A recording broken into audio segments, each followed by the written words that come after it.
দেখো দেখো মনোরা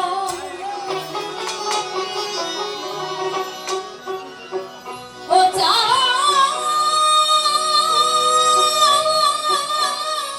হয়েছে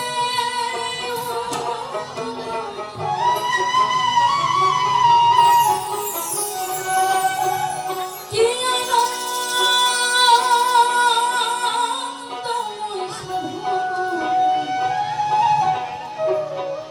এই সাধবা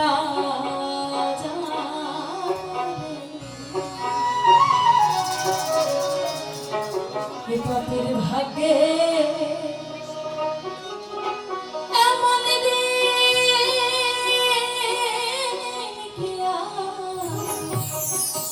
হবে পাপের ভাগ্যে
মহামূল্যবান